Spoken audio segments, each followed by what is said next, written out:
Every single person I met there was really nice. So then, oh yeah, so we're talking. They're saying that's really cool about the tape. And then all of a sudden, Paul just wanders over and he calls me by name and he gives me a big hug and says, just wanted you to know that what you're doing, nobody does that anymore. And he says, I'm really thankful for what you're doing. And he meant like to just give him this thing for free and not try to make any money on it. And it was flattering that he said that, but I wasn't thinking in those terms. I thought I was doing the right thing. Anyway, so he Yeah, was because you, very, you told me that when we talked, that you would give yeah, it to him for free. yeah, I know. Right from the start, I was never trying Right. to do anything else other than that. But anyway, so then he was like super friendly. I introduced him to my family, and then he said, "Look, there was a couch there in the middle of this room, just on its own, like the only furniture there." And he says, "Let's sit down and chat." So we sat down on the couch. He puts his arm around me, and we're holding on to the tape. And then I realized that they're filming the whole thing. They're filming us getting there, but I didn't notice it. Like, I guess I was so in awe of Paul. I was just looking at him and didn't realize what was going on. And they also, we weren't allowed to take photos, but they had a professional photographer there who I was introduced to after the fact, and a super nice guy. Yeah. They said that they would send me photos, but they had to do them. And then we just sat there for 40 minutes talking on this couch. And again, just like talking to an old friend. Mm-hmm. Except it wasn't an old friend. It was somebody I've known for a long time, from media. But anyways, but he was that friendly and that chill and nice that it was like that. So we were kind of just about done with that. And I was told that he doesn't like to sign stuff. So we brought like a half a dozen things for the family. And two of them I really wanted to get signed. Pictures that I just acquired this last year of the Beatles when they played in Vancouver in 1964. Anyway, they were crystal clear, obviously original photos. And I said, I know you don't like to sign, Paul, but is there any? And I hadn't even finished saying it. He says, of course I'll sign for you. And he signed the stuff for us and he personalized it, which we were quite happy with. But I would never sell them.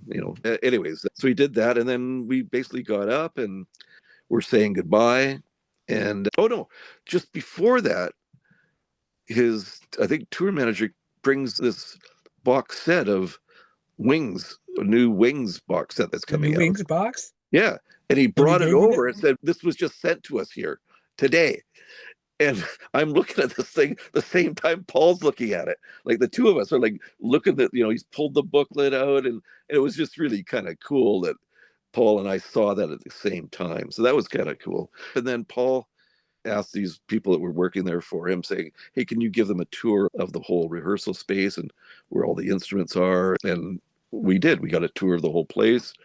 There was seemed like 100 guitars between bass and guitars, just tons of instruments. Absolutely amazing. So then Okay. we were getting ready to leave. Paul came over again, gave us all a hug, and knew all my family by names at this point. And he said, so you're going back to Vancouver now? And I said, actually, no, we're staying till Sunday. He says, oh, what are you doing tomorrow? And I said, oh, no plans. Why? He says, do you want to come to our rehearsal tomorrow? And I said, yeah, that's amazing. So we did. We went the next day. And when we got there, I think they changed the order of things because we got there, they were already on the stage, the whole band playing. And they brought us in and sat us at that same couch. So we basically had an hour and a half private show with Paul McCartney and his band.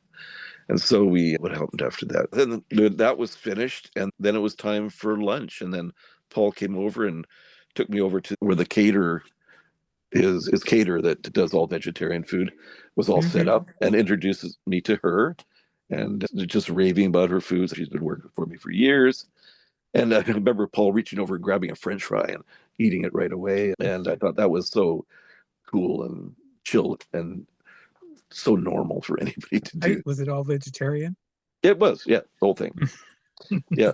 And the thing was too, is like the day before when they asked us to come for lunch, they asked, is there anything it says it's vegetarian? Okay, I said yes, but my youngest son Al has an allergy to peanuts.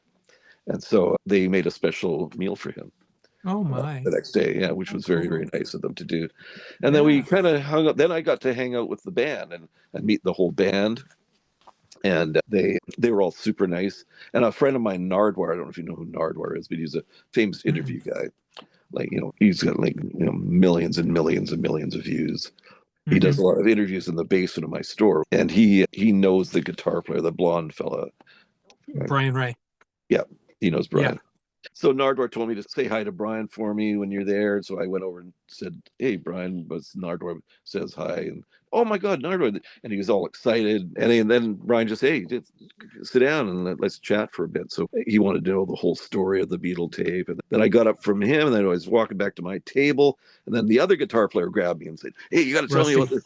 Yeah, and Rusty. and then we talked to the drummer, who was Dave. super nice. What a nice guy he is. And man, he's like really, I guess it's the vegetarian food. He's like really buff and not as big as he used to look like. He was like really good Wow. shape. And talked to like Paul's personal bodyguard and just like, and every single person that works with Paul is so nice. Like, you kind of want to be friends for life with them.